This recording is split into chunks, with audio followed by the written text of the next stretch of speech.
te espante.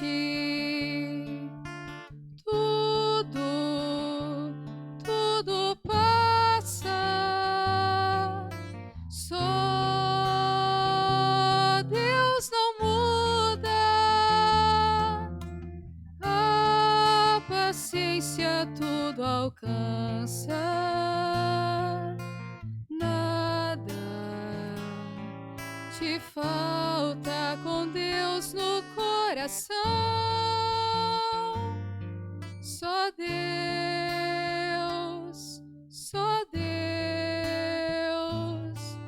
te basta. Em nome do Pai, do Filho e do Espírito Santo. Amém. Que a graça de nosso Senhor e Salvador Jesus Cristo, o amor do Pai, a comunhão do Espírito Santo esteja com todos vocês. Bendito seja Deus que nos reúne no amor de Jesus Cristo. Oremos, irmãos e irmãs. Deus eterno e todo-poderoso, dirigi a nossa vida segundo o vosso amor, para que possamos, em nome do vosso Filho, frutificar em boas obras. Por nosso Senhor Jesus Cristo, vosso Filho, na unidade do Espírito Santo. Amém. Então, queridos irmãos, queridas irmãs, mais uma vez aqui nós nos encontramos para meditar a palavra de Deus. O nosso programa, por intercessão de Santa Teresa de Jesus, só Deus basta. E a palavra de Deus, ela se encontra no Evangelho de São Marcos, no capítulo 3, no versículo 22 a 30. O Senhor esteja convosco, Ele está no meio de nós. Proclamação do Evangelho de Jesus Cristo, segundo Marcos. Glória a vós, Senhor. Naquele tempo, os mestres da lei, que tinham vindo de Jerusalém, dizia que ele estava possuído por Beelzebu,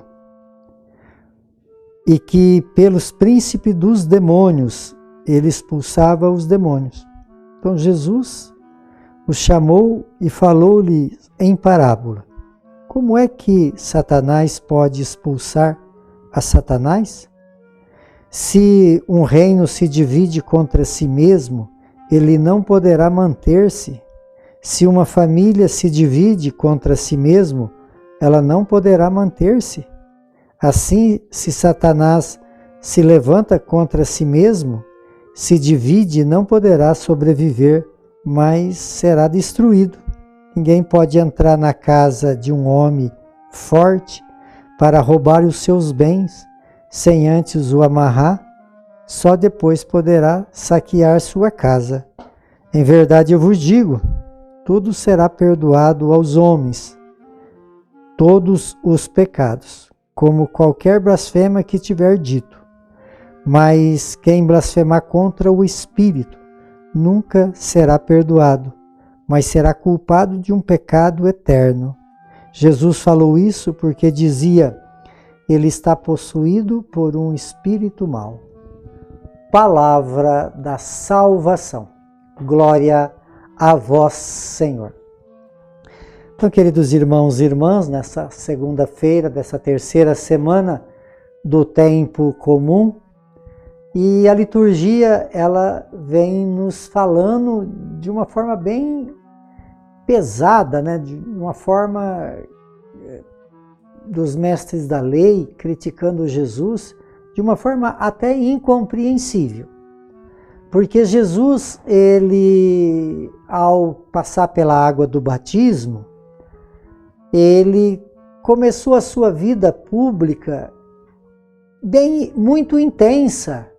E ele foi atraindo muitas pessoas para ser curada e ele mexia com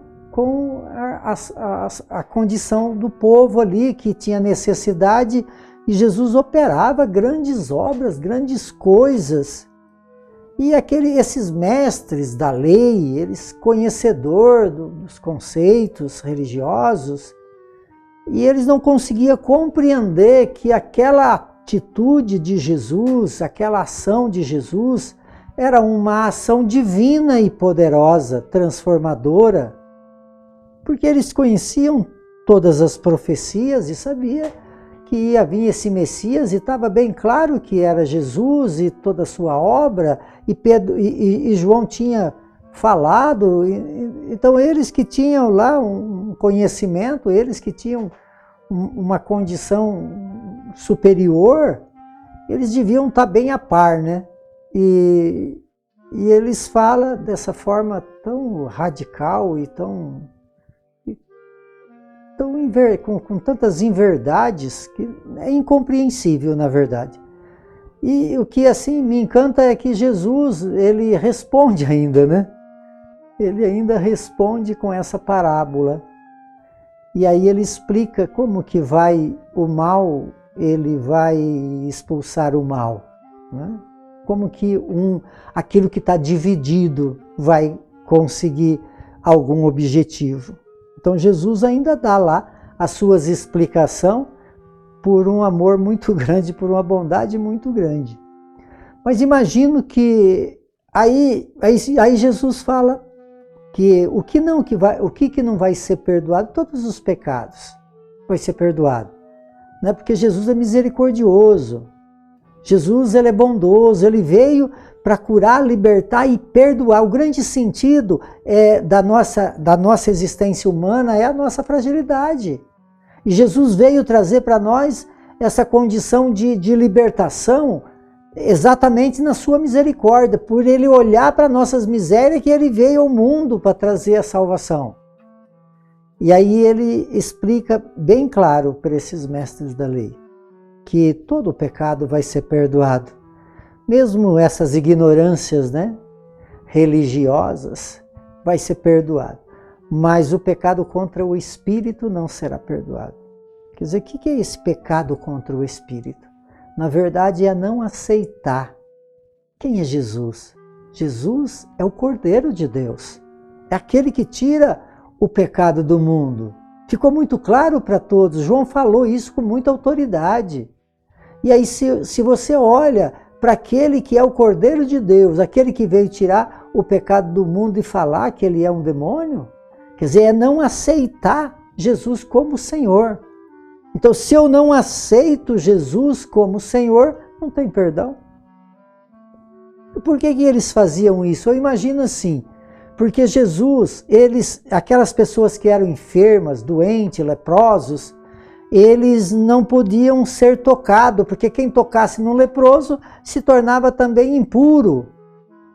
E aí eles olhavam para aquelas pessoas que viveram uma vida talvez desregrada, olhavam para uma prostituta que Jesus curou, olhavam para um leproso que Jesus tocou, e aí então eles começaram a ver as coisas, de vez de ver a misericórdia e o amor de Jesus, eles viam que Jesus estava possuído por algum demônio, porque não estava vendo a ação de Deus na vida das pessoas.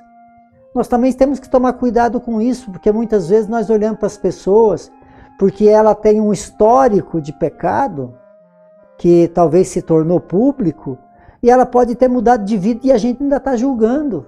Talvez Deus está agindo na vida daquela pessoa, libertando ela, talvez ela está lá já liberta daquele mal que talvez conhecido publicamente, e muitas vezes a gente está lá ainda falando questionando, né, aquele pecador, sendo que talvez ele já está liberto. Eu creio que eles viviam muito isso, por isso eles viam em Jesus, de vez do libertador, um demônio. Então, que a nossa fé possa nos revelar a grande verdade, quem é Deus. Ele é o Cordeiro de Deus, que tira o pecado do mundo, e não um demônio. Então, nós precisamos olhar bem para as coisas e ver aonde Deus age, tudo se transforma. Por intercessão de Santa Teresa de Jesus, que desça sobre todos vocês, sobre todos aqueles que vocês amam, a bênção de Deus Todo-Poderoso, Ele que é Pai, Filho e Espírito Santo. Amém.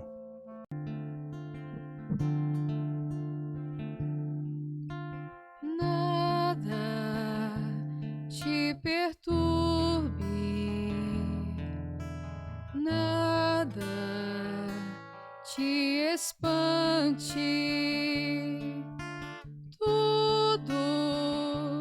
Tudo passa. Só Deus não muda. A paciência tudo alcança. Nada te falta com Deus no coração. Só Deus